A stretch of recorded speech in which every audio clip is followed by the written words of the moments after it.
L'info écho avec Capital. L'info pratique Capital. Comme de nombreux salariés, vous avez peut-être repris le boulot et avec lui, l'adieu au poste détente. À rebours de l'adage « travailler plus », certaines entreprises ont fait le choix de faire travailler moins leurs employés. Semaine de 4 jours, moins de 35 heures, pause à rallonge. Capital a recensé pour vous 8 métiers et entreprises où l'on bosse peu dans le public et dans le privé. Les contrôleurs aériens, par exemple, ne doivent faire que 32 heures par semaine. En outre, ils bénéficient de 8 heures de pause hebdomadaire, ça laisse rêveur. Le chiffre du jour, 3%. Voilà ce qu'ont dépensé en plus les ménages pour acquérir un bien immobilier en 2018. Mauvaise nouvelle pour les futurs acquéreurs, la tension s'est fortement accrue en un an pour les studios et les petites maisons, selon les derniers chiffres de Se Loger.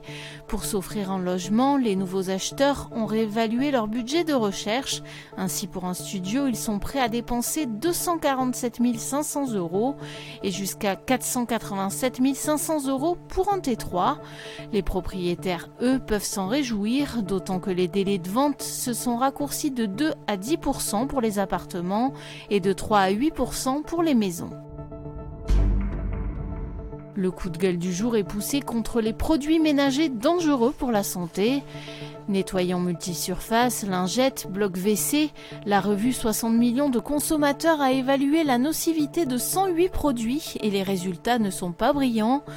Pour aider les consommateurs, le magazine a créé le Ménage Score, un système d'étiquetage qui note les produits d'entretien selon leur dangerosité.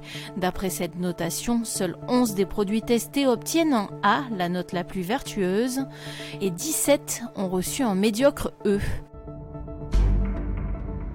On termine avec le coût gigantesque de la rénovation de la piste 3 de l'aéroport d'Orly. Un vaste chantier de 4 mois qui a débuté fin juillet et qui va coûter 120 millions d'euros. Si des travaux de maintenance sont régulièrement effectués sur la piste, il s'agit cette fois de reconstruire une partie de la chaussée. Pour effectuer ces travaux dans les délais, plus de 1000 personnes se relaient jour et nuit. Un gigantesque chantier qui a eu d'importantes conséquences sur le trafic aérien.